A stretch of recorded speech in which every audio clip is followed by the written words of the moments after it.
Hello बच्चा party. अगला lecture लेके हम लोग आ चुके हैं। ठीक है, लेक्चर 2 आज स्टार्ट करेंगे।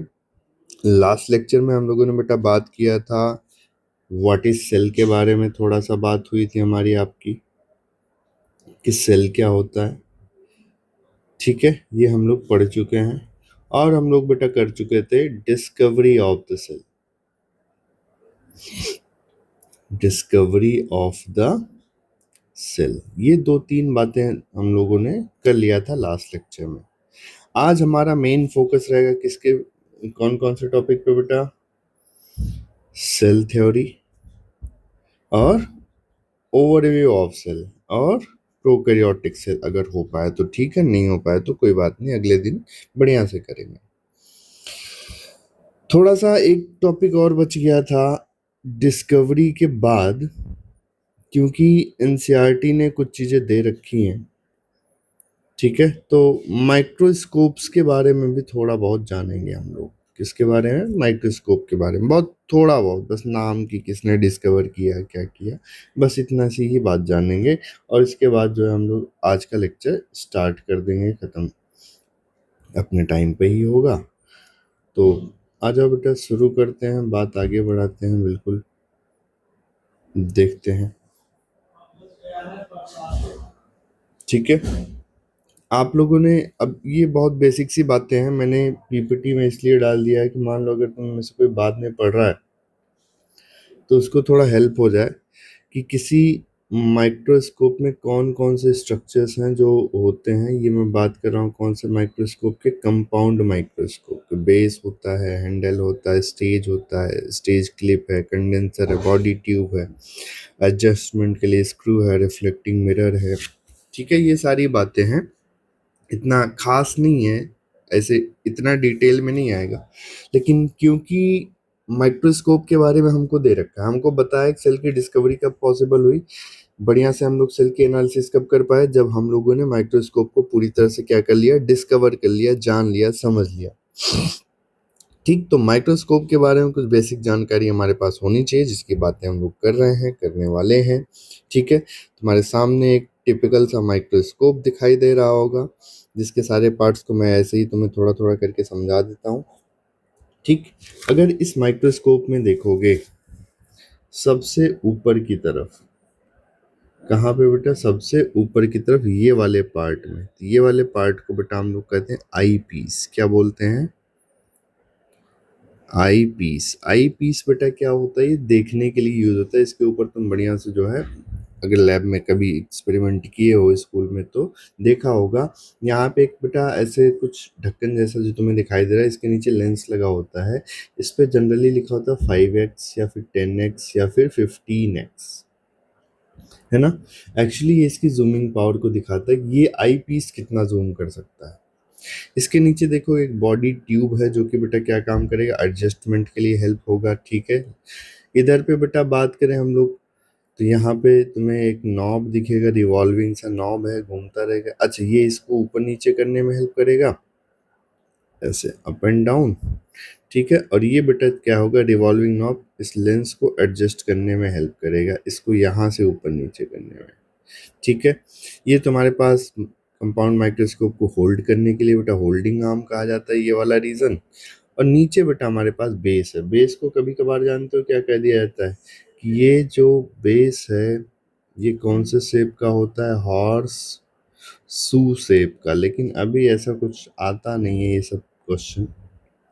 ठीक है, एक क्वेश्चन हाँ तुमसे अच्छा सा पूछा जा सकता है यहाँ से, कि बेस के थोड़ा सा ऊपर देखोगे ना, तो यहाँ पे एक मिरर लगा हुआ है। एक्चुअली बेटा पहले क्या था, माइक्रोस्कोप में मिरर लगा होता था, ताकि सनलाइट को रिफ्लेक्ट करके हम इस कंडेंसर पे, ये वाला जो कंडेंसर, इस पे डाल सके। कंडेंसर ऐसे खुला होता है। ठीक है, आजकल हालांकि इनकी जगह एलईडी लाइट्स आते हैं, तो हमें सनलाइट की जरूरत नहीं पड़ती और हम बंद कमरों में भी आसानी से माइक्रोस्कोप को यूज कर सकते हैं। पहले हमको सनलाइट की ही जरूरत पड़ती थी। ठीक है, तो कभी कभार पूछ लिया जाता है कि मिरर कौन सा वाला होता है, कॉन्वेक्स या कॉनकेव? तो तुम बताओगे कॉनकेव। कौन सा मिरर होता है बेटा? कॉनकेव मिरर होता है।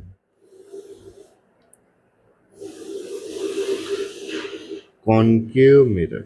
ठीक है, जनरली ये क्वेश्चन अगर तुमसे पूछेगा फिजिक्स में पूछेगा, बायो में नहीं पूछेगा। ठीक, इसके ऊपर तुम्हारे पास स्टेज है जिसपे तुम अपनी प्यारी सी स्लाइड ऐसे रख देते हो कि भैया ये हमने स्लाइड बना लिया है, इसको हमने ऐसे रख दिया। इस स्लाइड में तुम्हारे पास बीच में ऐसे तुम्हारा सैंपल होता है जिसको तुम बेटा कलरफुल करके बढ़िया रखे रहते हो। ठीक है, इसको फंसाने के लिए यहाँ पे देखोगे दो फास्टनेस या क्लिप्स लगाए गए हैं बेटा, एक ये है दूसरा ये है। ठीक, एक ये है दूसरा ये है। अच्छा, इसके बाद तुम्हारे पास फिर से यहाँ पे बेटा लेंस दिखाई दे रहे हैं।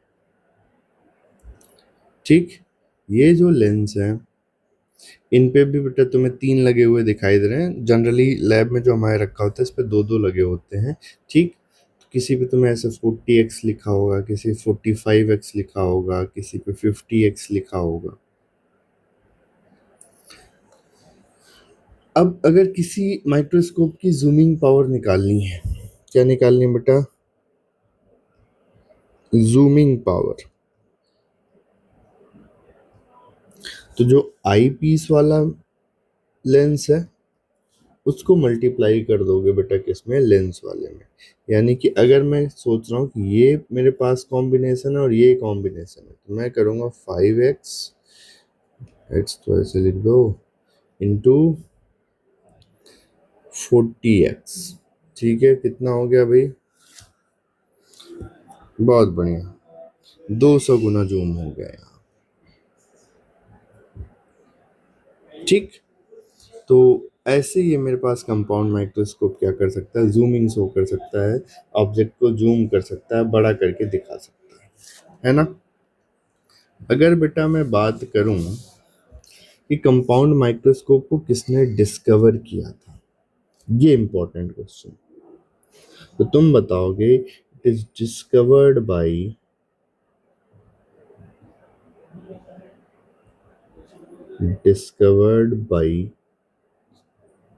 Z Jansen. कितनी जूमिंग पावर होती है? 1200 से 1500 गुना होती है। ठीक है, लगभग 2000 के आसपास भी चला जाता है, लेकिन इससे ज्यादा नहीं होता है। ठीक ठाक माइक्रोस्कोप है भाई। ठीक, इसी का फिर से तुम्हें सेम थोड़ा एआई जनरेटेड डायग्राम है, छोड़ो इसको। ठीक है, यहाँ पे हमारे पास दिखाई दे रहा है कौन सा माइक्रोस्कोप बेटा? ये है इलेक्ट्रॉन माइक्रोस्कोप। कौन सा माइक्रोस्कोप है बेटा? Electron microscope. जैसे इसकी डिस्कवरी हुई बिल्कुल बायो में तो क्रांति ही लिख दी गई। ठीक है, हमारी एनसीईआरटी कहती है कि जब सेल मेम्ब्रेन के एकदम डिटेल्ड स्ट्रक्चर या सेल ऑर्गेनेल्स को हम तभी पढ़ पाए थे जब हम किसको डिस्कवर कर लिए थे बेटा? इलेक्ट्रॉन माइक्रोस्कोप को। इसके पहले कंपाउंड माइक्रोस्कोप से हमको सेल ऑर्गेनेल्स दिखते थे, लेकिन हम उतना स्टडी नहीं कर पाए थे। तो हमारे लिए बेटा इलेक्ट्रॉन माइक्रोस्कोप है। ठीक है, जिसके आने के बाद मैं सेल के हर पार्ट को स्टडी कर चुका, हर पार्ट को पढ़ पाया। ठीक है, अगर मैं इस इलेक्ट्रॉन माइक्रोस्कोप की बात करूं, सर इसकी जूमिंग पावर कितनी है, तो तुम बताओगे 2 लाख टाइम्स। कितने टाइम्स है बेटा? 2 लाख टाइम्स इसकी जूमिंग पावर है। ठीक है, तुमसे अगला क्वेश्चन इससे पूछा जाता है कि इलेक्ट्रॉन माइक्रोस्कोप को किसने डिस्कवर किया था? डिस्कवर्ड बाई, ये क्वेश्चन पूछा जाता है बेटा। Discovered by knoll and Ruska. यहाँ पे जो ईयर लिखा है, लिखा तो सही है, लेकिन इसके चक्कर में नहीं पड़ना।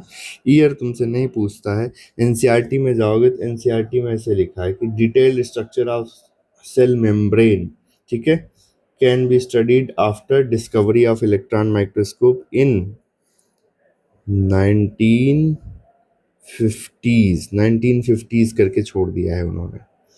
ठीक, बात करें इलेक्ट्रॉन माइक्रोस्कोप काम कौन से प्रिंसिपल्स पे करता है बेटा, तो ये इलेक्ट्रॉन स्पिन या इलेक्ट्रॉन बीम्स का प्रयोग करता है। ठीक है, इसके जो लेंसेज होते हैं ये मैग्नेटिक होते हैं। और ये जो है 3D इमेज बना के देता है। अगर जो है तुम देखना चाहो तो 3D इमेज भी बना करके देगा। ये कुछ बातें मुझे जाननी थी किसके बारे में, इलेक्ट्रॉन माइक्रोस्कोप के बारे में। बाकी सिंपल जो कंपाउंड माइक्रोस्कोप है उसी का दोबारा से डायग्राम है, ठीक है। तो बस ऐसे ही स्लाइड में है और कुछ ये नहीं। हाँ, एक माइक्रोस्कोप और लिख लो, ये तुम्हारे पास फिर से एक प्रैक्टिकल कंपाउंड माइक्रोस्कोप। एक माइक्रोस्कोप यहीं पे मैं और ये वाले स्लाइड में लिख देता हूँ अलग से, ठीक है। पहले इसका नाम लिख दूं, नहीं तो बेटा आप लोग कंफ्यूज हो जाओगे। हमारे पास वही है, कंपाउंड माइक्रोस्कोप, ठीक। अगर बेटा मैं बात करूं एक और माइक्रोस्कोप की, जो मैं बार बार बोल रहा हूं, तो होता है बेटा फेज कॉन्ट्रैक्ट माइक्रोस्कोप। जो कई पुराने क्वेश्चन सॉल्व करोगे मिल जाएगा, ठीक है। फेज कॉन्ट्रैक्ट माइक्रोस्कोप, ये जो फेज कॉन्ट्रैक्ट माइक्रोस्कोप है ये क्या है सर? एक्चुअली बेटा कंपाउंड माइक्रोस्कोप की जूमिंग पावर ज़्यादा थी और इलेक्ट्रॉन माइक्रोस्कोप की जूमिंग पावर और ज़्यादा थी। हमें कोई ऐसा माइक्रोस्कोप चाहिए था जो कम जूम करे, जिसकी जूमिंग पावर कम हो, लेकिन उससे मैं किसी लिविंग ऑर्गेनिज्म का डिसेक्शन कर सकूं। यानी इसको मैं कुछ ऐसा बनाऊं कि उस पर रख करके उससे देखते हुए मैं किसी लिविंग ऑर्गेनिज्म को आसानी से डिसेक्ट कर सकूं, कोई दूसरा टिश्यू, कोई दूसरा मसल, कोई दूसरी सेल ना कट पाए, है ना। तो इसके लिए बनाया गया था बेटा क्या, फेज कॉन्ट्रैक्ट माइक्रोस्कोप, ठीक है। डिस्कवर किया था इसको किसने बेटा, जर्नाइक ने। डिस्कवर्ड बाई जर्नाइक, ठीक है। क्या करने में यूज होता है बेटा, यूज्ड टू डिसेक्ट लाइव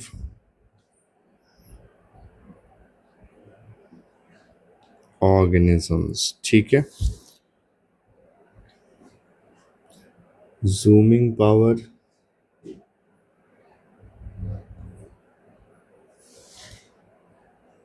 ये बेटा कम होता है, लेस होता है। तो ये कुछ बातें हैं जो आपको समझ आई। अब मेरा इलेक्ट्रॉन माइक्रोस्कोप वाला पार्ट पूरा, सॉरी माइक्रोस्कोप वाला पार्ट पूरा हो चुका है। एक क्वेश्चन है बेटा ये, और ये क्वेश्चन है क्लास 9 से। सर आपने यहाँ पे क्यों बताया? क्योंकि आगे जो हम पढ़ने जा रहे हैं वहां पे ये क्वेश्चन आएगा, ठीक है। कब आएगा मैं बताऊंगा, क्लास 9 का क्वेश्चन है, और जब आएगा तो चलो तभी डिस्कस करते हैं। लास्ट टाइम पे हम लोगों ने बेटा सेल की बात की थी, व्हाट इज सेल। इसकी एनसीईआरटी पढ़ना रह गया था, है ना। इसकी एनसीईआरटी के आ जाओ, कुछ पॉइंटर्स देख लेते हैं बेटा, इंपॉर्टेंट पॉइंटर्स जो भी हमारे पास में।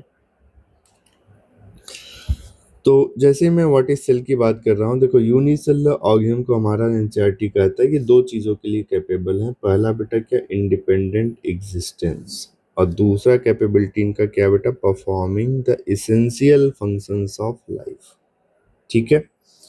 अपने लाइफ के एसेंशियल फंक्शंस को भी परफॉर्म कर रहे हैं और इंडिपेंडेंट एग्जिस्टेंस भी शो कर रहे हैं।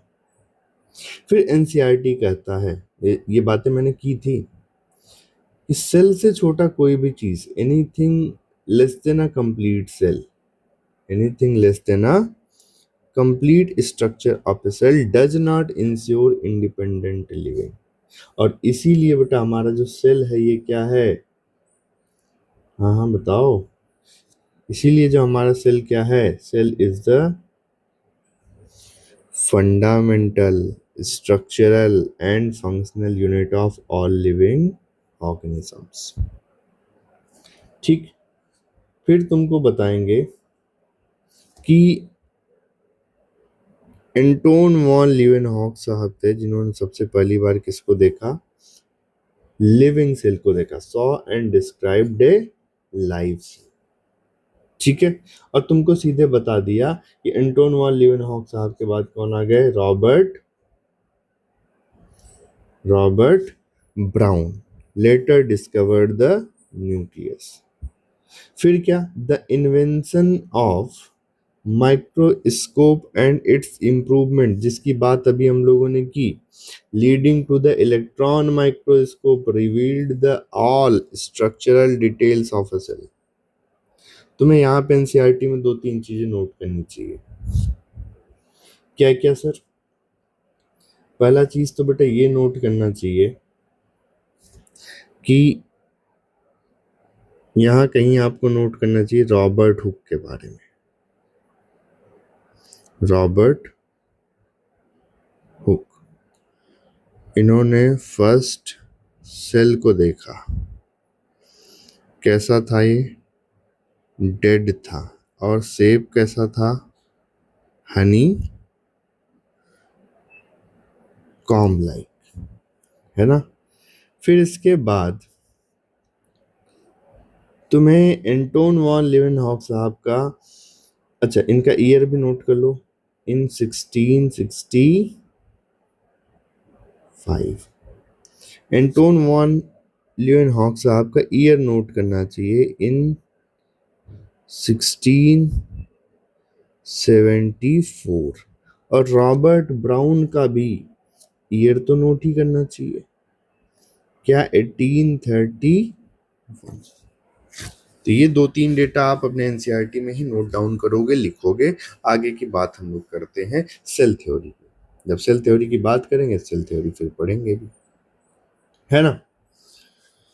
अब आ जाओ, बढ़िया तरीके से लग जाओ और सेल थ्योरी की बातें करते हैं। सेल थ्योरी के बारे में जानते हैं क्या था सेल थ्योरी, कैसा इसका फिनोमेना था, कैसा काम करता था, कैसे चीजें आगे परफॉर्म होनी। ठीक, अगर बेटा सेल थ्योरी की बात हम लोग करें तो हुआ क्या कि जब हमको पता चल गया कि जो सेल है, ठीक है, यही हमारा स्ट्रक्चरल यूनिट भी है, ठीक, यही हमारा फंक्शनल यूनिट भी है। क्यों है ये सारी बातें मैंने लास्ट क्लास में किया हुआ है, क्योंकि ये दोनों है, इसलिए मैंने इसको और क्या बोल दिया बेटा, फंडामेंटल यूनिट। ठीक, तो जब सेल ही हमारा सब कुछ है तो क्यों ना इसके बारे में और जाने। तो जब इतनी बात हुई तो हमने सेल की डिस्कवरी से रिलेटेड कुछ जानकारियां जुटाई, डिस्कवरी से रिलेटेड भैया कुछ जानकारी जुटाई गई। ठीक है, 1665 से बात चली, 1674 तक पहुंची, यहाँ तक कि एनसीईआरटी ने फिर आगे बेटा यहीं पे न्यूक्लियस के बारे में ही बता दिया था। कब? 1831 में। अभी भी सेल के बारे में हम थोड़ा बहुत जान चुके थे। क्या क्या जान चुके थे? सेल होता है कुछ ऐसा सा, इसके अंदर ऐसा न्यूक्लियस होता है। ठीक, ये सेल है। सेल के बारे में हम क्या जान रहे हैं कि स्ट्रक्चरल यूनिट है, फंक्शनल यूनिट है या फिर फंडामेंटल यूनिट है। और इसके अंदर क्या पाया जाता है? न्यूक्लियस पाया जाता है, जो सारी चीजों को बेटा क्या करता है? कंट्रोल करता है। इसके बारे में रॉबर्ट ब्राउन ने बताया था। बाकी सेल को देखा किसने था बेटा? एंटोन वॉन लीवेनहॉक ने लिविंग सेल को देखा था और रॉबर्ट हुक ने डेड सेल को देखा था। किसने पहले देखा था? रॉबर्ट हुक ने। इतनी बातें हमने की थी। अब जब इतनी चीजें हो गई ना, तो सेल काम कैसे करता है, ऑर्गेनिज्म में सेल का अरेंजमेंट कैसा है, इन सारी चीजों के बारे में बात करने के लिए कुछ लोग आगे आने लगे, जिन्होंने कहा कि सेल के काम करने की मैं थ्योरी देता हूं। उस थ्योरी का नाम क्या रखा बेटा? Cell theory. क्या रखा? Cell theory. अब सेल थ्योरी के लिए दो लोग काम कर रहे थे उस टाइम, उनको नहीं पता था कि दो लोग काम कर रहे हैं, उस टाइम तो अलग अलग थे। बाद में ये लोग जाकर के बेटा जो है साथ में मिले। तो सेल थ्योरी के लिए काम कौन कौन कर रहा था बेटा? सेल थ्योरी के लिए काम कर रहे थे हमारे पास में एक साइंटिस्ट थे जिनका नाम है स्लाइडेन। ठीक है,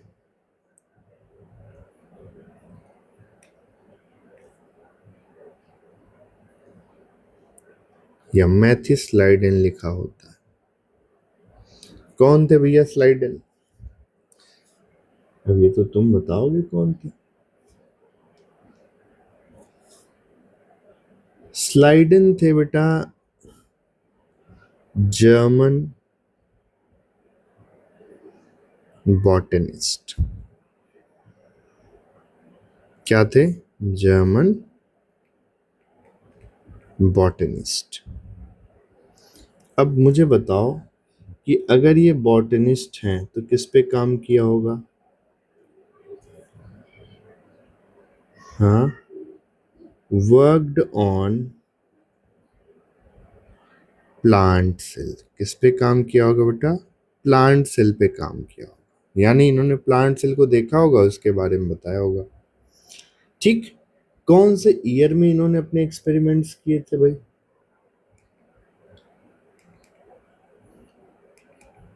कौन से ईयर में इन्होंने अपने एक्सपेरिमेंट किए थे?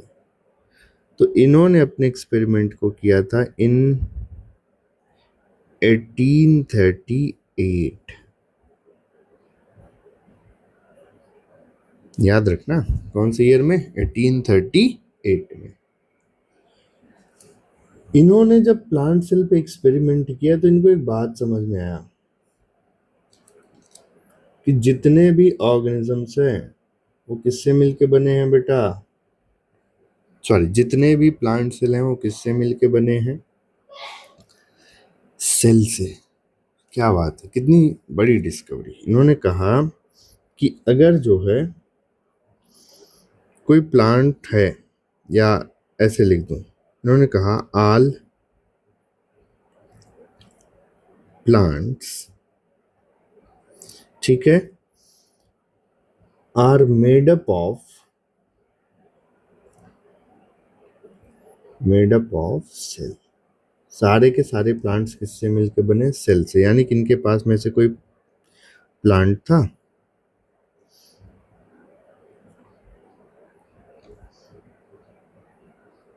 थोड़ा ज्यादा ही सुंदर प्लांट मैंने बना दिया है, ठीक है। Thank me later. इन्होंने कहा कि जितने भी प्लांट्स हैं, ये जो भी प्लांट सेल्स हैं, ये जो भी प्लांट्स हैं, इनकी बॉडी में क्या है बेटा? Made up of cell. इन्होंने एक चीज और बताया कि जब ये सेल्स अपना ग्रुप कर लेते हैं, ग्रुपिंग कर लेते हैं, है ना, तो ये फॉर्म करते हैं टिश्यू। सेल्स ग्रुप कर लेंगे प्लांट्स में और क्या फॉर्म करेंगे? टिश्यू बनाएंगे। ये बातें स्लाइडन ने बताई थी।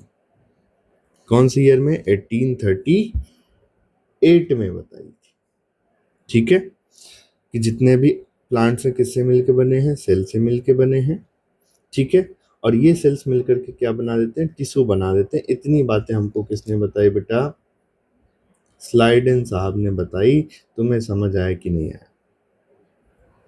इसके बाद एनसीईआरटी लिखता है एट अबाउट सेम टाइम, लगभग इसी समय की बात है, ठीक। एट अबाउट सेम टाइम एक और साइंटिस्ट थे जो कि काम कर रहे थे। मुझे तुम बताओगे कौन थे वो, तो हमारा आंसर आएगा कि स्वान।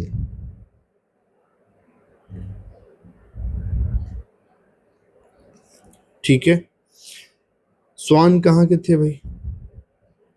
पहले अगर पुरानी एनसीईआरटी की बात करोगे बेटा, तो वहां पे ब्रिटिश दिया था, जो कि गलत था। अभी उसको चेंज करके सही कर दिया गया है। यानी ये भी थे कौन? जर्मन बॉटनिस्ट या जूलॉजिस्ट? जूलॉजिस्ट। जर्मन जूलॉजिस्ट थे कौन? स्वान। जाहिर सी बात है, अगर ये जर्मन जूलॉजिस्ट थे, किस पे काम किया होगा बेटा? Worked on animal cell. किस पे काम किया? एनिमल सेल पे इन्होंने प्राइमरली काम किया था, ठीक है। कौन से ईयर में इन्होंने अपनी डिस्कवरीज को आगे बढ़ाया? तो अगर मैं इनकी बात करूं तो ये लगभग लगभग अर्ली 1839 की बात है। 1839 इनकी डिस्कवरीज को और देखते हैं।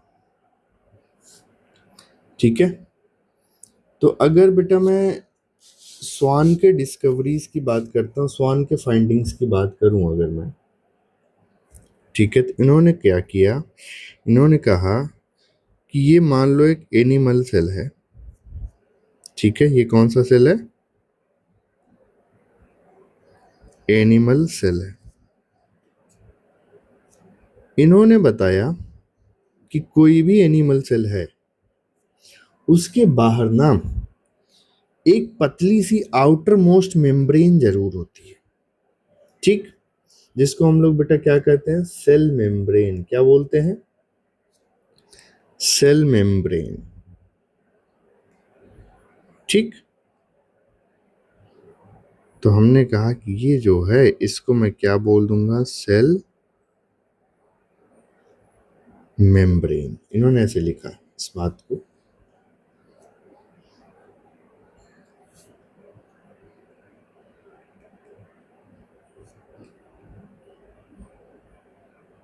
इन्होंने इस बात को बेटा कैसे लिखा? ऐसे, all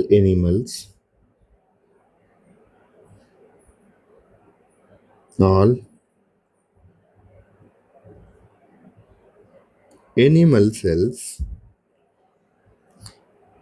contains, क्या कंटेन करते हैं बेटा? a thin outermost layer. इन्होंने बता दिया कि सारे के सारे एनिमल सेल्स में बेटा एक पतला सा आउटर मोस्ट वाला लेयर होता है। ठीक है, पतला सा आउटर मोस्ट वाला लेयर होता है। ठीक है, जिसको आजकल हम लोग किस नाम से जानते हैं? which is today known as, ये known as लिखा है क्या?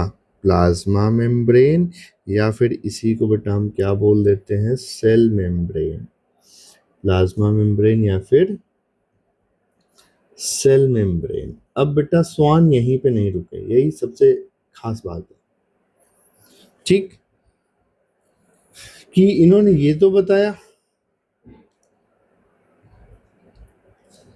कि जितने भी एनिमल सेल्स हैं इनके पास में पतला से थिन आउटर मोस्ट लेयर होता है, जिसको हम लोग क्या कहते हैं? सेल मेम्ब्रेन बोल देते हैं, प्लाज्मा मेम्ब्रेन बोल देते हैं। इन्होंने इसके बाद कहा कि लाओ यार अब प्लांट सेल की भी स्टडी कर लेते हैं, जब इतना दूर आ ही गए तो प्लांट सेल को भी पढ़ना जरूरी है ना। तो इन्होंने क्या काम किया? प्लांट सेल को भी स्टडी कर लिया। देखो,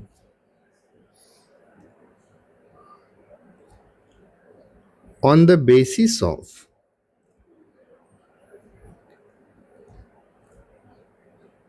his study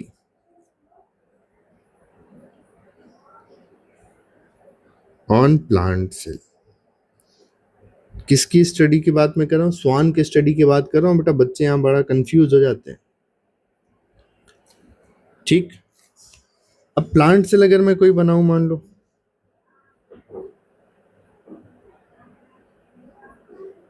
रुको थोड़ा और ठीक बना।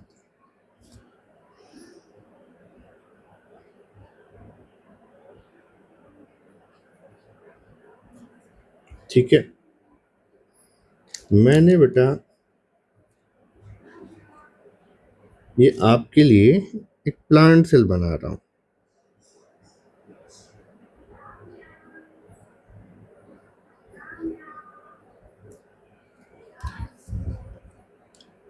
और यहाँ पे से, एक मिनट,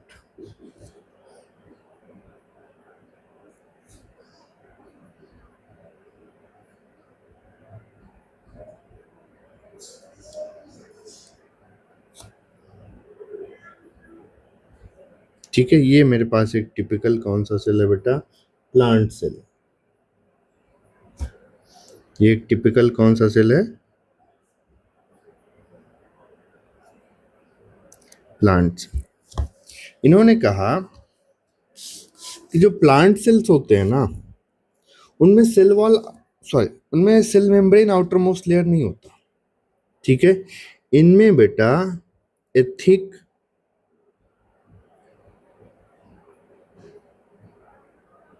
एंड टफ, हालांकि थिक एंड टफ इन्होंने लिखा नहीं है। ठीक है, cell wall forms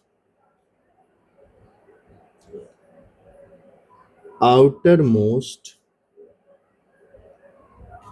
layer of plant cell. यानी इन्होंने कहा कि प्लांट सेल में थिक एंड टफ लेयर होता है। किसका थिक एंड टफ लेयर होता है भाई? तो आंसर आया सेल वॉल का थिक एंड टफ लेयर होता है प्लांट सेल में, और यही आउटर मोस्ट लेयर बनाता है प्लांट सेल का। स्वान ने ऐसे लिखा था कि प्लांट सेल में, ठीक है, cell wall outermost layer होता है, और इसी को इन्होंने एक बात और बोल दिया था कि प्लांट सेल का क्या है, कैरेक्टरिस्टिक फीचर है। कैरेक्टरिस्टिक फीचर किसका? Of plant cell. Plant cell का कैरेक्टरिस्टिक फीचर है क्या? Presence of cell wall. अच्छा, ये जो मैंने बनाए तुम जानते हो क्या क्या मैंने बना दिया है यहाँ पे? चलो छोटा छोटा मेंशन कर देता हूँ। ये मैंने बनाया था सेल वॉल, ठीक है। ये मैंने बनाया था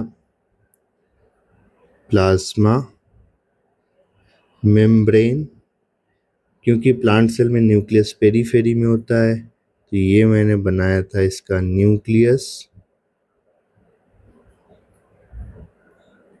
ठीक है। और प्लांट सेल में बहुत बड़ा सा वैक्यूल होता है, तो ये मैंने बनाया था वैक्यूल, ठीक है। इतनी बात हुई। तो स्वान ने अभी तक क्या क्या किया? स्वान जूलॉजिस्ट थे, ठीक है। स्वान क्या थे बेटा? जूलॉजिस्ट थे। किस पे काम किए थे? एनिमल सेल पे काम किए थे। कौन से ईयर में किए थे? 1839 में किए थे, है ना। इन्होंने एनिमल सेल पे काम करके ये बताया कि एनिमल सेल्स एक पतला सा आउटर मोस्ट लेयर कंटेन करते हैं, जिसको हम लोग आजकल क्या कहते हैं, प्लाज्मा मेम्ब्रेन या फिर सेल मेम्ब्रेन। इसकी बात इन्होंने की थी। इसके बाद स्वान ने किस पे स्टडी किया बेटा? प्लांट सेल को भी स्टडी किया, ठीक। प्लांट सेल को स्टडी किया तो इन्होंने क्या बताया कि प्लांट सेल्स के अंदर थिक एंड टफ एक लेयर होती है जो कि आउटर मोस्ट स्ट्रक्चर बनाती है, जिसको बेटा क्या कहते हैं हम लोग? सेल वॉल कहते हैं। Cell wall forms outermost structure in plant cell, ठीक है। इसीलिए प्रेजेंस ऑफ सेल वॉल को इन्होंने क्या कह दिया कि प्लांट सेल का क्या है, कैरेक्टरिस्टिक फीचर है। यहां तक भी ठीक था। हमने एक टिपिकल प्लांट सेल का डायग्राम बना के आपको समझाने की भी कोशिश की, दिखाने की भी कोशिश की। अब जब स्वान ने प्लांट सेल को भी स्टडी कर लिया और एनिमल सेल को भी स्टडी कर लिया, प्लांट सेल को भी स्टडी कर लिया और एनिमल सेल को भी स्टडी कर लिया, तब इन्होंने कहा कि जितने भी ऑर्गेनिजम्स हैं, ठीक, जितने भी ऑर्गेनिजम्स हैं, ये किससे मिलके बने हैं? सेल से और प्रोडक्ट ऑफ सेल से, ठीक। तो on the basis of this,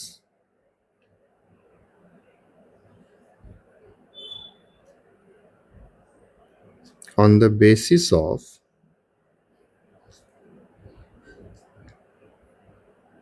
this, Swan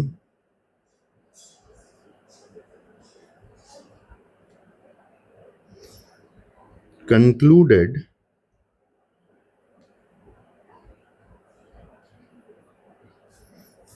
क्या बेटा?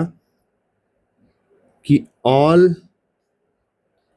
organisms चाहे मैं एनिमल्स की बात करूं, चाहे मैं प्लांट्स की बात करूं। स्वान ने कहा था ये बात, are made up of cell and product of cell and product of cell. ये बात बेटा स्वान ने कही थी, याद कर लेना। कभी कभार स्टेटमेंट आए ट्रू या फॉल्स में तो उसको सही कर देना, बहुत इंपॉर्टेंट है ना। इसको ऐसे डिब्बा बनाओ और बंद कर लो।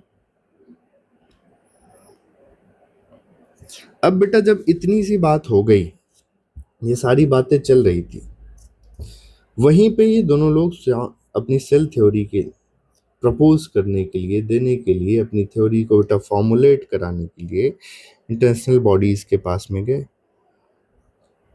ठीक।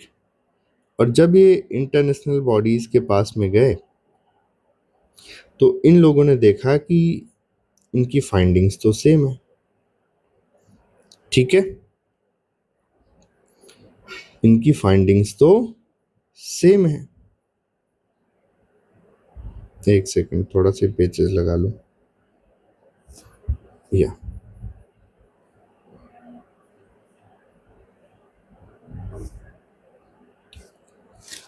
तो स्वान और स्लाइडेन, या स्लाइडेन एंड स्वान, इन दोनों ने मिल करके साथ में एक थ्योरी फॉर्मुलेट की, जिसको हम लोग क्या बोलते हैं बेटा, सेल थ्योरी। क्या बोलते हैं? Cell theory. तो स्वान एंड, ऐसे लिखो, स्लाइडेन एंड स्वान लिख लो, Schleiden and Schwann together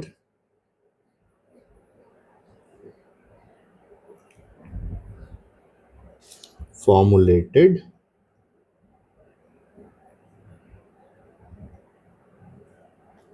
cell theory. ठीक है। अब बात है अक्सर ये कौन से ईयर में सेल थ्योरी को दिया था इन्होंने, तो तुम ये बात भी यहीं पे नोट करो, इन 1839। अगर कोई तुमसे पूछे सेल थ्योरी कौन से ईयर में दिया गया था, तुम बताओगे क्या बेटा? 1839। भाई तुम खुद सोचो कि इन्होंने अपना एक्सपेरिमेंट किया 1838 में, इन्होंने अपना एक्सपेरिमेंट कब किया? 1839 में। तो जाहिर सी बात है, अगर दोनों लोग साथ में टुगेदर दे रहा है एनसीईआरटी, कोई थ्योरी देंगे तो 1838 में थोड़े नहीं होगा। ये कौन से ईयर में आएगा बेटा? 1839। तो बच्चों यहाँ पे कंफ्यूज नहीं होना। अब सेल थ्योरी जो था, ठीक है, इसके कुछ पॉइंटर्स थे, वो फाइनल पॉइंटर्स मैं थोड़ी देर में लिखवाऊंगा। इन लोगों ने जानते हो क्या बताया था? अकॉर्डिंग टू सेल थ्योरी, अगर मैं बात करूं कि according to cell theory,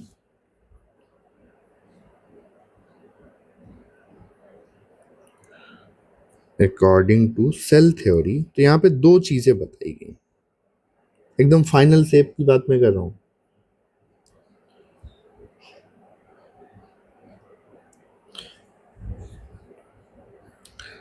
according to cell theory यहाँ पे कितनी चीजें बताई गई बेटा? दो चीजें, दो पॉइंटर्स बताए गए। एक तो हम अभी समझ लेंगे, दूसरा थोड़ी देर में समझते हैं। पहली बात तो ये बताई गई कि ऑल ऑर्गेनिजम्स, जितने भी ऑर्गेनिजम्स हैं, किससे मिलके बने हैं बेटा? Are made up of, are made up of cell and product of cell. सारे के सारे ऑर्गेनिज्म सेल से मिलके बने हैं और सेल के प्रोडक्ट से मिलके बने हैं। ठीक है, दूसरी बात के लिए थोड़ा सा जगह बेटा अभी खाली छोड़ दो। ठीक, इसके बारे में अभी मैं चर्चा करता हूं।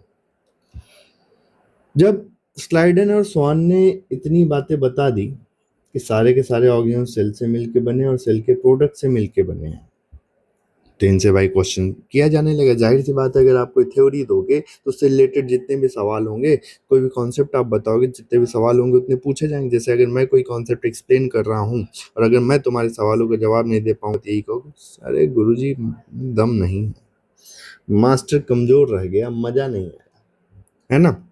वही हाल इनके साथ भी था। तो ये लोग सेल थ्योरी देने गए थे, इनसे भी अब सेल थ्योरी से रिलेटेड जितने भी पॉसिबल क्वेश्चंस थे सब पूछे जाने लगे, है ना। तो इनसे पूछा गया कि भैया एक बात बताओ, आप ये तो कह रहे हो कि जितने भी ऑर्गेनिज्म हैं ये सेल से मिलके बने हैं या इसके प्रोडक्ट से मिलके बने हैं कहीं ना कहीं, है ना। लेकिन एक बात बताओ कि जो नया सेल होगा, जो पहला सेल होगा, वो कैसे बना होगा। तो जैसे ये बात आई तो तुम्हारे सामने वही वाला क्वेश्चन आ गया बेटा कि पहले मुर्गी आई या फिर अंडा। ये बेचारे कंफ्यूज हो गए, इस बात को एक्सप्लेन नहीं कर पाए। तो सेल थ्योरी बेटा क्या एक्सप्लेन नहीं कर पाई, ये बात लिखो। Cell theory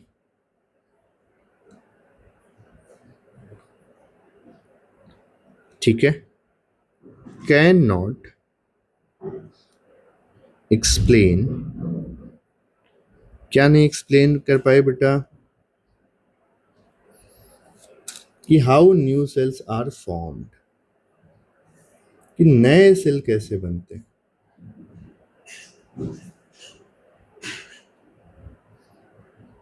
how new cells are formed, नए सेल कैसे बनते हैं, या how new cells were formed. अब अपना ग्रामर देख लेना भाई, जानते हो। देखो सेल थ्योरी दिया गया था ना कौन सी ईयर में, 1839 में। कौन कौन मिलके दिए थे, स्लाइडन और स्वान। ठीक, अब इस बात पे जो जंग छिड़ी थी कि सेल थ्योरी क्या नहीं एक्सप्लेन कर पा रहा है ना, कि कैसे नए सेल बन रहे हैं, इस पे लोग लग गए, चर्चा करने के लिए लग गए, खोजने के लिए लग गए। और कौन से ईयर में जाके सफलता मिली बेटा, कौन से ईयर में जाकर के सफलता मिली, 1855। इन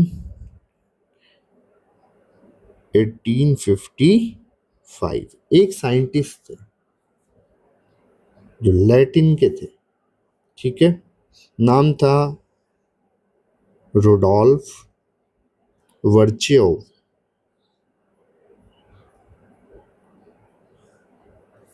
ठीक, स्पेलिंग देख लेना। इन्होंने सेल थ्योरी को मॉडिफाई किया। क्या किया बेटा, सेल थ्योरी को मॉडिफाई किया। इन्होंने सेल थ्योरी को चेंज किया, थोड़ा सा ट्वीक किया। Modified cell theory. इन्होंने बताया, इन्होंने बताया कि मान लो ये कोई सेल है,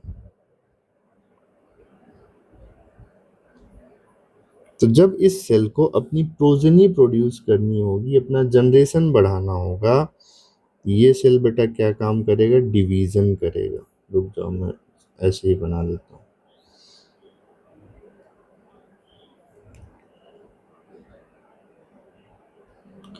थोड़ा ड्राइंग मेरी ज्यादा ही अच्छी है बेटा, तुम्हें तो पता ही है ना। ये सेल बेटा क्या काम करेगा, डिवीजन शो करेगा।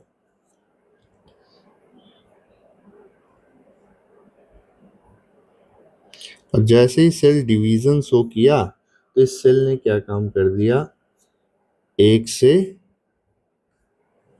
दो प्रोजेनी बना लिया। क्या इसका नंबर बढ़ गया, हाँ सर, नंबर तो बढ़ गया। क्या मेरे पास नए सेल भी बन गए? हाँ सर, नए सेल भी बन गए। ये बात किसने क्रैक कर ली थी बेटा? रोडॉल्फ वर्चोव ने। इन्होंने कहा कि जो पेरेंट सेल है, ये क्या काम करता है? डिवीजन करता है, और यहाँ पे क्या बना देता है बेटा? प्रोजेनी बना देता है। ठीक। पेरेंट से प्रोजेनी बना, तो यहाँ पे बेटा मेरे पास कितना सेल था? एक सेल। यहाँ पे एक और एक, ये कितने सेल हो गए बेटा? यहाँ पे एक था, यहाँ पे एक, और ये एक और, दो हो गए क्या? तो एक से मैंने कितने सेल बनाए? दो सेल्स बना दिए। बनाए कि नहीं बनाए?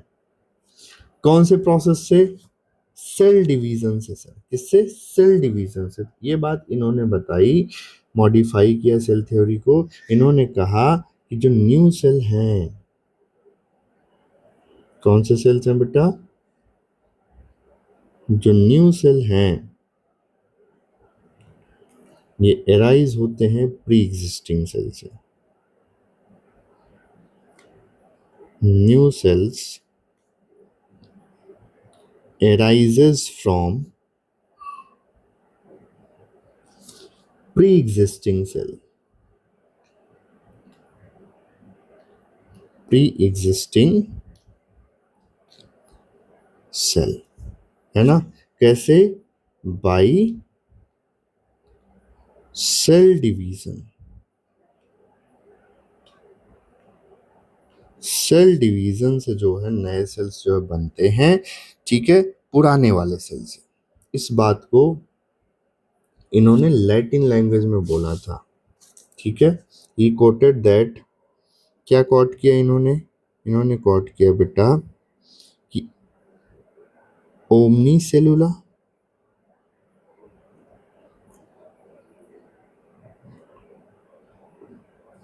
ठीक है, ई सेलुला। इतनी ही लैटिन लैंग्वेज मुझे आती तो मैंने तुम्हें पढ़ा दिया।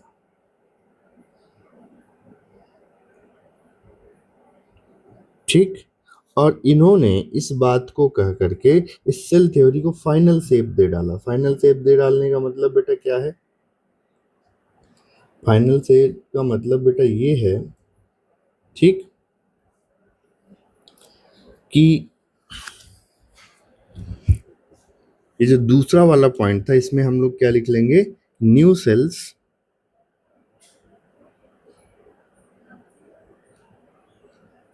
कहां से एराइज होंगे बेटा? Arises from pre existing cell by cell division.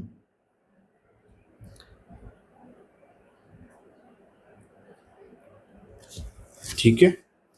इस बात को इन्होंने कैसे बोला था? Omni सेलुला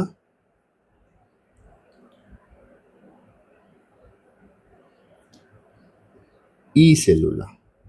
omni cellula and e cellula. ठीक है।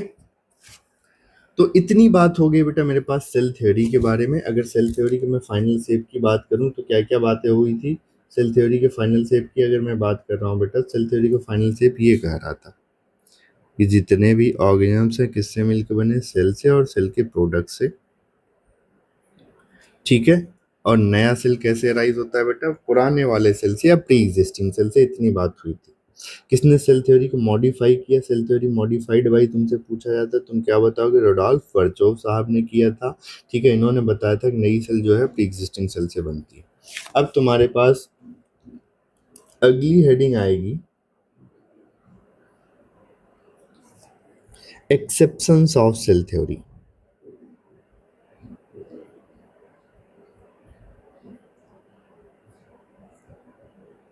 Exceptions of cell theory. Cell theory का एक्सेप्शन कौन कौन सा ऑर्गेनिज्म है? देखो, ये बहुत सिंपल सा पॉइंट है, इसमें ज़्यादा टाइम लेंगे नहीं। तो अगर बेटा सेल थ्योरी के एक्सेप्शन की बात करें तो बिल्कुल क्लियर सा आंसर है कि वायरसेस। कौन कौन? वायरसेस, क्या केवल वायरसेस हैं सर? नहीं, कुछ बैक्टीरिया जैसे आर्की बैक्टीरिया, सम बैक्टीरिया और कुछ फंजाई भी, जो कि सेल थ्योरी को फॉलो नहीं करते। अब मैं इनमें से वायरसेस वाली बात पे थोड़ा सा जोर डालूंगा, ठीक है। अगर मैं बात करूं वायरसेस की, तो ये मेनली होते हैं ए सेलुलर। ए सेलुलर का मतलब बेटा क्या है कि इनकी बॉडी भैया सेल से मिलके बनी ही नहीं है। जब किसी ऑर्गेनिज्म की बॉडी में सेल ही नहीं है तो क्या उस सेल थ्योरी को फॉलो करेगा भाई? नहीं सर, कैसी बात कर रहे हैं आप, है ना। यानी कि ये सेल थ्योरी को फॉलो नहीं करेगा। अब अगर आपने किसी वायरस को देखा हो, मान लो मैं एक फेमस सा वायरस यहाँ पे बनाता हूँ जिसको सबने कभी ना कभी तो देखा होगा जीवन के किसी न किसी स्टेज में, किसी किताब में।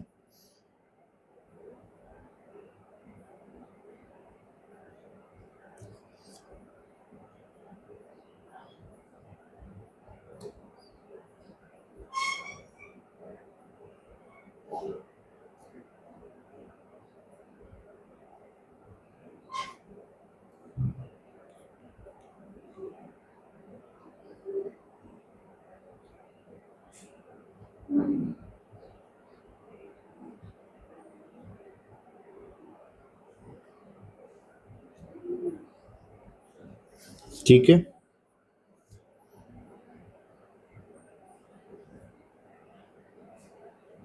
ये मैं कोई एक ही चीज बना रहा हूँ जो थोड़ा ठीक कर दूं, तुम्हारा कोई भरोसा थोड़ा नहीं। ठीक है, अभी देखो,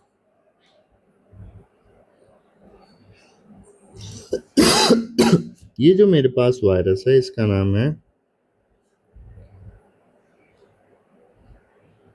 बैक्टीरियो फेज वायरस। ऐसा वायरस जो बैक्टीरिया को इन्फेक्ट करता है, ठीक है। अगर इतने से पार्ट की बात करूं तो इसको बोलते हैं हेड, इसको बोलते हैं कॉलर, और ये बेटा क्या है, इनका टेल है, पूंछ है। कितने? 6। खैर, अभी वो सब मुद्दा नहीं है। अभी बात ये है कि इसका ये जो हेड में जो बाहर वाला हेक्सागोनल सा पार्ट है, इसको बेटा कहते हैं कैप्सिड। क्या बोलते हैं? कैप्सिड। ये बना होता है बेटा प्रोटीन का। किसका बना होता है? प्रोटीन का कवरिंग होता है। और तुम्हारे लिए एक सवाल तब तक मैं छोड़ देता हूँ, जरा बताओ ये जो बीच में है ये क्या है? तुम्हारा आंसर बहुत सही आया। क्या? Nucleic acid. इसका मतलब क्या बेटा? इसका मतलब कि ये है जेनेटिक मटेरियल। क्या है? Genetic material. किसका? वायरस का। अब इस न्यूक्लिक एसिड में क्या होगा? ये डीएनए होगा या आरएनए? इस पर्टिकुलर केस में तो बेटा ये डीएनए, ठीक है। तो मैं यहाँ पे ब्रैकेट में लिख दे रहा हूँ क्या? डीएनए। लेकिन मैं इधर पे अभी बात करता हूँ कि वायरसेस को ए सेलुलर क्यों बोलते हैं, ठीक। अगर मैं वायरसेस को ए सेलुलर बोलने के बाद बोलूं तो इनकी जो बॉडी है वायरस की, ये 2 कंपोनेंट से मिलकर बनी होती। किससे किससे बेटा?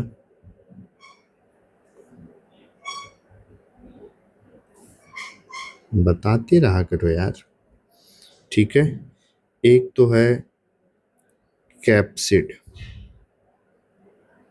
क्या? कैप्सिड। और दूसरा है बेटा न्यूक्लिक एसिड। अगर मैं कैप्सिड की बात करूं आपसे, किसकी बात करूं? कैप्सिड की। ये फॉर्म करता है आउटर कवरिंग। क्या फॉर्म करता है बेटा? Outer covering. किसका बना होता है? प्रोटीन का बना होता है।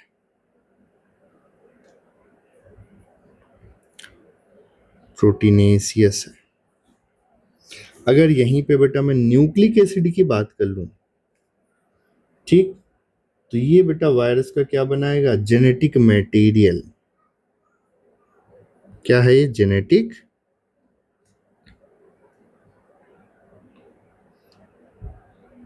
मटेरियल। इस जेनेटिक मटेरियल में सबसे इंपॉर्टेंट बात कि या तो इसमें डीएनए होगा या फिर आरएनए होगा, दोनों कभी साथ में नहीं होंगे, है ना। आइदर डीएनए या फिर आरएनए। अब वो अलग बात है कि हो सकता है डबल स्ट्रैंडेड डीएनए, हो सकता है सिंगल स्ट्रैंडेड डीएनए, हो सकता है डबल स्ट्रैंडेड आरएनए, हो सकता है सिंगल स्ट्रैंडेड आरएनए। अब कहोगे डबल स्ट्रैंडेड आरएनए कैसे, ये सारी बातें बेटा क्लास 12th में जब मॉलिक्यूलर बेसिस ऑफ इनहेरिटेंस पढ़ेंगे वहां पे बात होगी हम लोग की, ठीक है। तब तक के लिए इसको ऐसे संभाल के रखो कि वायरस में कोई भी जेनेटिक मटेरियल हो सकता है, या तो डीएनए या फिर आरएनए, लेकिन दोनों कभी साथ में नहीं होंगे, नेवर बोथ। मुझे एक बात बताओ, किसी सेल की प्राइमरी डेफिनेशन क्या है। अगर मैं किसी टिपिकल सेल की बात करूं तो किसी चीज को सेल कहने के लिए आगे हम लोग पढ़ेंगे, मुझे मिनिमम 3 चीजें चाहिए। क्या, कि एक तो सेल मेम्ब्रेन होना चाहिए, दूसरा बेटा क्या होना चाहिए, उसके पास में न्यूक्लियस होना चाहिए, चाहे वो प्रोकैरियोटिक ही क्यों ना हो, न्यूक्लियोइड ही क्यों ना हो, ठीक है। और तीसरा सबसे खास बात, इसके पास में बेटा क्या होना चाहिए, साइटोप्लाज्म होना चाहिए, साइटोप्लाज्म। क्या ये सारी कंडीशंस, ये तीनों कंडीशंस ये वायरस फॉलो कर रहा है, नहीं सर ये नहीं फॉलो कर रहा है, इसीलिए वायरस बेटा क्या हो गया, सेल थ्योरी का एक्सेप्शन हो गया। समझ में आया, हाँ, चलो वेरी गुड। क्योंकि ये सारी बातें वायरस के बारे में जो कही गई हैं, ठीक है, एकदम बहुत बढ़िया से फॉलो कर रही हैं, इसलिए वायरसेस को बेटा बोल दिया जाता है true exception of cell theory. देखो बैक्टीरिया में बेटा, जैसे आर्की बैक्टीरिया की मैं बात कर लूं तो कहीं ना कहीं इस बैक्टीरिया में बेटा सेल तो है ही, न्यूक्लियोइड तो है ही, है ना। कहीं मैं फंजाई की बात कर लूं तो इसमें भी बेटा सेल के तो बेसिक स्ट्रक्चर्स हैं ही, भले वो किसी लेवल पे काम नहीं कर रहे हो, लेकिन है कि नहीं है, हाँ सर हैं तो। लेकिन वायरस इकलौता ऐसा ऑर्गेनिज्म है जिसके पास सेल ही नहीं है, एसेलुलर कहा जाता है। जब सेल ही नहीं है तो सेल थ्योरी को कहाँ से फॉलो करेगा। तुम्हारे पास मुंह ही नहीं है तो तुम खाना खाओगे तो खाओगे कैसे, समझ गए। इसीलिए वायरसेस को बेटा क्या बोल दिया जाता है, true exception of cell theory. समझ पाए हो, चलो। तो अब तक मेरे पास सेल थ्योरी के सारे पॉइंट्स कंप्लीट हो गए हैं। आई होप कि सेल थ्योरी को आपने बहुत बेहतरीन तरीके से समझा होगा। आ जाओ एक बार चर्चा कर लेते हैं, एक बार चर्चा कर लेते हैं बेटा एनसीईआरटी पे। तुम्हारे लिए देखो एकदम बढ़िया विजुअल्स वाले इमेजेस भी हम लोग ले आए, है ना। ओमनी सेलुला ई सेलुला किसने किया कहा था बेटा, रोडोल्फ वर्चोव ने कहा था। कौन से ईयर में, 1855 में, ठीक है। सेल की डिस्कवरी के बारे में सारी बातें रॉबर्ट हुक से एंटोन वॉन लीवेनहॉक, फिर रॉबर्ट ब्राउन, फिर स्लाइडेन, फिर स्वान, फिर रोडोल्फ वर्चोव, ठीक है। ये सब खैर बेसिक सी बातें हैं। आ जाओ जरा सेल थ्योरी के एनसीईआरटी वाले पॉइंट्स को कवर करते हुए चलते हैं बेटा। अब जरा यहाँ से पढ़ो आप, ठीक। अब जो भी पॉइंटर्स हैं इनको जरा यहाँ से पढ़ो। सेल थ्योरी कब की बात है भाई, इन 1838। कौन, मैथिस स्लाइडेन क्या थे, जर्मन बॉटनिस्ट। किसको एग्जामिन किया, लार्ज नंबर ऑफ प्लांट्स को, और क्या ऑब्जर्व किया, all plants are composed of different kind of cells. सारे के सारे प्लांट्स अलग अलग टाइप के सेल से मिलके बने हैं, जो कि क्या बनाते हैं, which forms the tissue of the plant. यानी ये सेल्स मिलकर के क्या बना देते हैं, टिश्यू बना देते हैं। एनसीईआरटी कहता है लगभग सेम टाइम पे एक और साइंटिस्ट थे जो कि अपना काम कर रहे थे, इनका नाम था थियोडोर स्वान। उनके बारे में यहाँ पे हम लोग बात करेंगे, आगे चर्चा करेंगे। थियोडोर स्वान कौन सा ईयर है बेटा ये,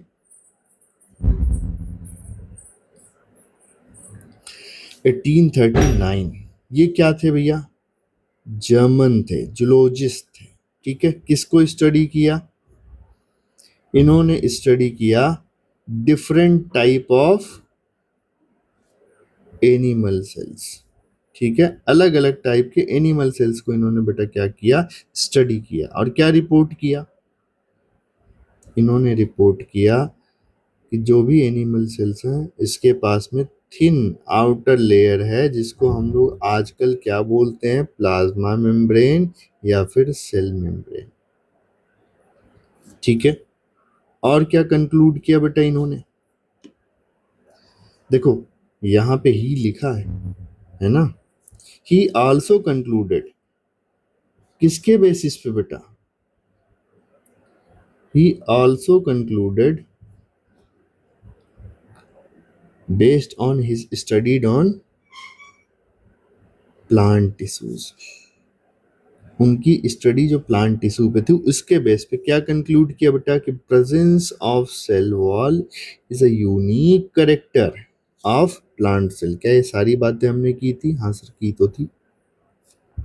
on the basis of this, अब ये जो सारी बातें स्वान ने बताई है ना, इसके बेसिस पे, इसके बेसिस पे बेटा स्वान प्रपोज्ड, स्वान ने क्या बताया, द हाइपोथेसिस दैट, क्या, द बॉडीज ऑफ एनिमल्स, देखो इनको मैं अलग अलग कर रहा हूं, the bodies of animals and plants, जिसको मैंने क्या बोल दिया, all organisms are composed of cells and product of cells. ये बात किसने बताई थी बेटा, स्वान ने बताई थी, है ना।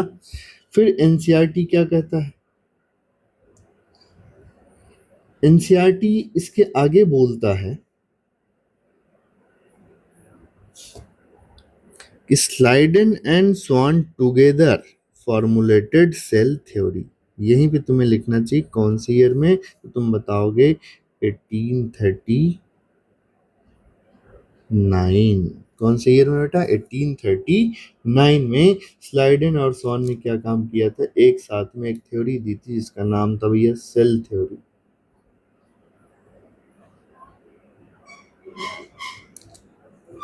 ठीक, ये थ्योरी क्या एक्सप्लेन नहीं कर पाया था, did not explain as how new cells were form. मैंने कहा था ना वाज वर्ड लगा लेना। ठीक है, ये थ्योरी क्या एक्सप्लेन नहीं कर पाया कि नए सेल्स कैसे बनते हैं। अब एक नए साइंटिस्ट भी आएंगे, समस्याएं होती है, समाधान भी होता है, तुम्हें तो पता ही है। कौन आया भाई, रुडॉल्फ वर्च्यू। कौन से ईयर में, 1855। इन्होंने सबसे पहली बार एक्सप्लेन किया दैट सेल्स क्या कर रहे हैं, डिवाइड कर रहे हैं, न्यू सेल्स आर फॉर्म्ड। कहां से, फ्रॉम प्री एग्जिस्टिंग सेल्स। इस बात को इन्होंने कौन सी लैंग्वेज में कहा, लैटिन लैंग्वेज में। क्या बोला भाई, इन्होंने कहा ओमनी सेलुला ई सेलुला।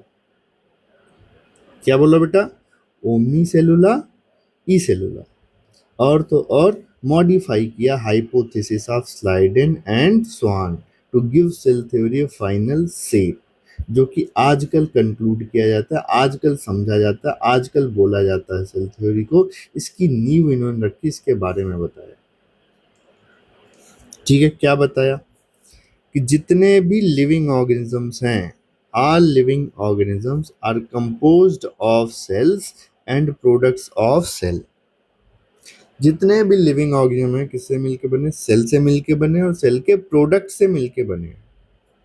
इन्होंने ये भी बताया कि जितने भी सेल्स एराइज होते हैं, कहाँ से एराइज होते हैं, प्री एग्जिस्टिंग सेल से। यानी यही वाली बात इन्होंने वापस से बोल दी, omni cellula and e cellula. ठीक, यहां पे तुम एक चीज और नोट कर लोगे, exceptions of cell theory, exceptions of cell theory क्या है बेटा? वायरसेस। क्यों है तुम्हें बता दिया गया है, ठीक है, एंड बैक्टीरिया। ठीक, तो कुछ बातें ऐसे तुम्हें एनसीईआरटी में नोट करते हुए चलना चाहिए, समझते हुए चलना चाहिए। अब हम लोग बेटा आगे पढ़ेंगे अगली हेडिंग, जिसका नाम है एन ओवरव्यू ऑफ सेल। अगर बेटा हम लोग सेल के ओवरव्यू की बात करें, तो जो थोड़ी देर पहले मैंने चर्चा की थी आपसे, ये वाले स्लाइड की, ये वाले क्वेश्चन की, अब इसका वक्त आ गया है। एक्चुअली जब मैं तुमसे सेल के ओवरव्यू की बात करता हूं, है ना, तो तुम्हें एनसीईआरटी कहता है कि आपने प्रीवियस क्लासेस में कुछ पढ़ा था, हालांकि 11th में नहीं दिया है, लेकिन उसने कहा था प्रीवियस क्लासेस में कुछ पढ़ा था। कौन से क्लास में की बात एनसीईआरटी कर रहा है बेटा? Class 9th। तुमने पहला चैप्टर पढ़ा था क्या? फंडामेंटल यूनिट ऑफ लाइफ, जिसको बेटा सेल वाला कुछ ऐसा चैप्टर था, पहला ही चैप्टर था, है ना। तो जब आपने 9th में सेल वाला चैप्टर पढ़ा था, वहां पे एनसीईआरटी ने बड़े स्मार्ट तरीके से तुम्हारे साथ एक गेम खेला था। उसने कहा था कि ऐसा करो, एक सेल को स्टेन करके देखो, एक सेल को कलर करके देखो, एक प्लांट सेल को भी, और एनिमल सेल को, इनको क्या करो, स्टेन करके देखो, कलर करके देखो, है ना। तो तुम्हें थोड़े से बेसिक पॉइंट्स बता देता हूँ, उसके बाद हो सकेगा तो बल्कि सेल थ्योरी को, सॉरी ओवरव्यू को अगले ही क्लास में हो सकेगा शुरू करेंगे, नहीं तो अभी कर देंगे, देखते हैं कैसा टाइमिंग है। अगर प्लांट सेल को आप स्टेन करते हो, देखो बेटा किसी भी सेल को स्टेन करने का प्रोसीजर समझो। सेल का हमें बहुत पतला पतला सा सेक्शन चाहिए, डिसेक्ट कर लेंगे हम लोग, ठीक है। उसके बाद जैसे अगर मैं प्लांट सेल की बात करूं, तो इसको मुझे प्लांट सेल के लिए स्पेसिफिक बेटा क्या आते हैं? पिगमेंट्स आते हैं, कलर्स आते हैं, जो कि बेटा क्या करते हैं? प्लांट सेल को कलरफुल करते हैं। प्लांट सेल के केस में यूज होता है ज्यादातर सैफ्रेनिन। क्या? सैफ्रेनिन। यहीं पे एनिमल्स को अगर आपने कभी स्टेन किया हो, एनिमल सेल को, तो इसको स्टेन करने के लिए, कलरफुल करने के लिए यूज होता है बेटा मेथाइलिन ब्लू। क्या यूज होता है? मेथाइलिन ब्लू, ठीक है। चाहे आप प्लांट सेल को स्टेन कर रहे हो, चाहे आप एनिमल सेल को स्टेन कर रहे हो, दोनों का प्रोसीजर बेटा सेम होता है। क्या प्रोसीजर होता है सर? कि सबसे पहले साफ सुथरे तरीके से बेटा प्लांट सेल और एनिमल सेल को निकाल लो, ठीक है। अगर एनिमल सेल है तो उसको डिसइंफेक्ट भी करना जरूरी है। प्लांट सेल है तो जनरली जो है ऐसे ही नॉर्मल तरीके से हम लोग जो है इसको डिसेक्ट कर लेते हैं। आपने लैब में किया भी होगा, जाइलम फ्लोएम का सेक्शन देखा होगा क्लास 11th में, या फिर 9th वगैरह में ही दिखा दिया जाता है, ऐसा कुछ बड़ी बात नहीं है, ठीक है। और जब आप वो अपने स्लाइड को डिसेक्ट कर लेते हो, स्लाइड प्रिपेयर कर लेते हो, ग्लिसरीन, सॉरी, सैफ्रेनिन या मेथाइलिन ब्लू यूज कर लेते हो, फिर आपके पास आता है कि आप एक, ये जो ऐसा सा स्लाइड आपके पास में होता है, आप इस स्लाइड पे अपना ये जो भी आपने प्रिपेयर किया है, मान लो ये आपने प्रिपेयर किया है, इसको फिक्स करने के लिए, ठीक है, ताकि इसमें कुछ गड़बड़ी ना हो, कुछ दिक्कत ना हो, यहाँ पे बेटा हम लोग यूज करेंगे क्या? कुछ ड्रॉप्स, ट्रांसपेरेंट ड्रॉप्स, पानी के जैसा होता है, जिसको आप कहते हो ग्लिसरीन, ठीक है। क्या यूज करेंगे बेटा? ग्लिसरीन यूज करेंगे, ठीक है। ये क्या काम करता है? ये टेम्परेरी, परमानेंट नहीं, टेम्परेरी फिक्स कर देगा, किसको? स्लाइड को, कि अब जो भी चीजें आपने की ये इधर से हिलेंगी डुलेंगी नहीं। और इसके बाद बेटा आप क्या करोगे? इसको कवर स्लिप से ऐसे ढक लोगे, ये मान लो कवर स्लिप है, इससे ढक लोगे, और ये आपका स्लाइड प्रिपेयर हो गया। अब इस चीज को आप माइक्रोस्कोप में लगा करके देखोगे, चाहे एनिमल सेल हो चाहे प्लांट सेल हो, ठीक है। स्टेनिंग के बाद क्या यूज करते हैं, ग्लिसरीन। तो अब देखो बेटा, क्वेश्चन पे आ जाते हैं। अब बहुत बड़ा क्वेश्चन नहीं है। तो क्वेश्चन हमारा कह रहा है कि फॉलोइंग आर 4 स्टेप्स, 4 स्टेप्स दिए गए हैं for preparing a temporary amount of human cheek cell. यानी मुझसे बात कर रहा है किसके बारे में, एनिमल सेल के बारे में, ठीक है। कह रहा है कि इनको करेक्ट सीक्वेंस में लगाओ कि क्या क्या हम करेंगे। सबसे पहले तो पहला ऑप्शन अगर हम पढ़ें इसको, scrap from the inner side of the cheek and spread it on a clean slide.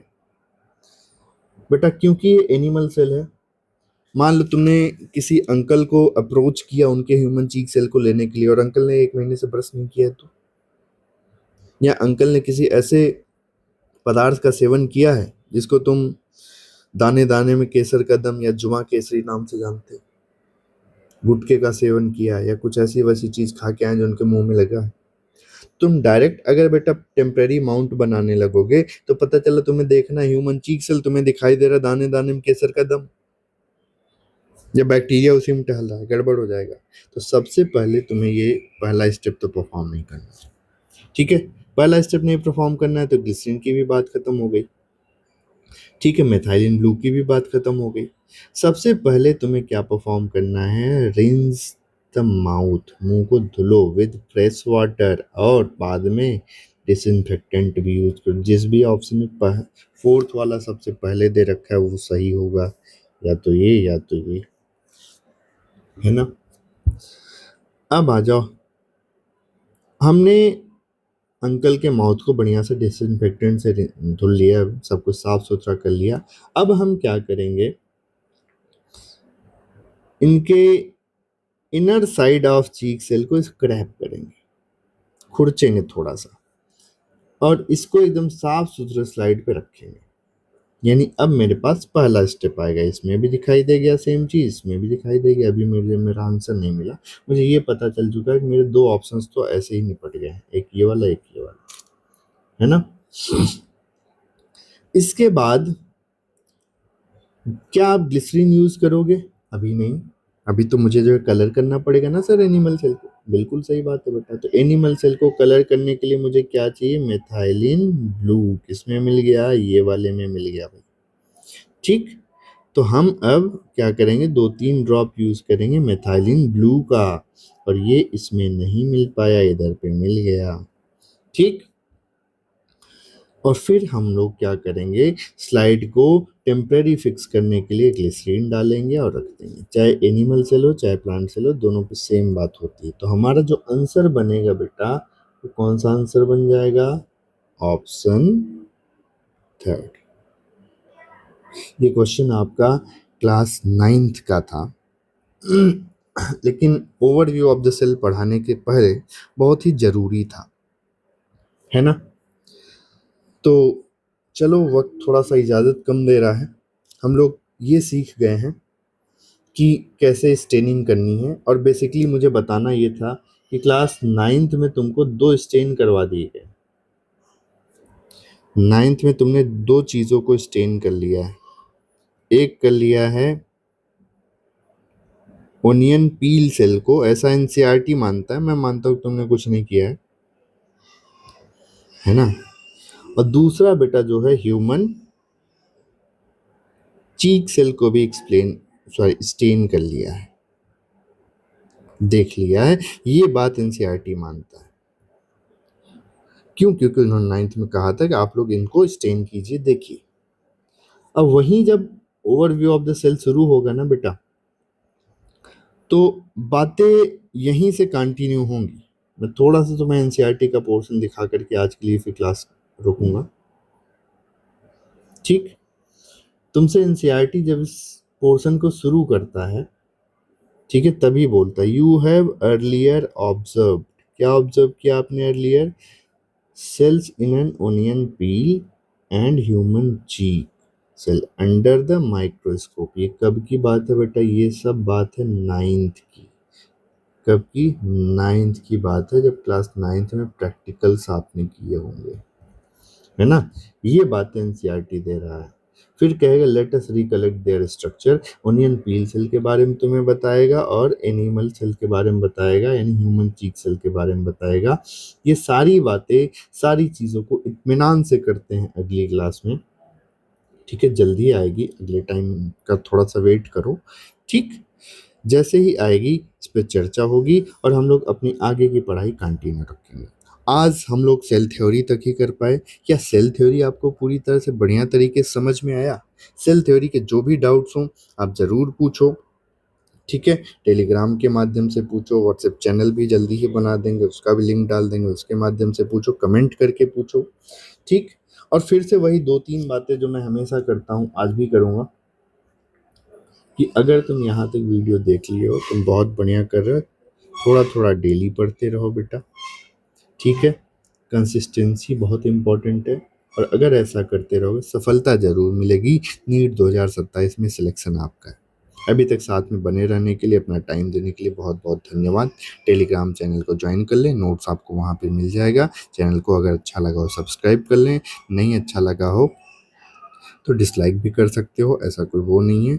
क्या इम्प्रूवमेंट करना चाहिए, क्या सजेशंस होंगे आपके, ये सारी चीज़ें बेटा आप जो है कमेंट में मेंशन कर सकते हो, बता सकते हो। आपके बताने से हम लोग इम्प्रूव जरूर करेंगे। Thank you.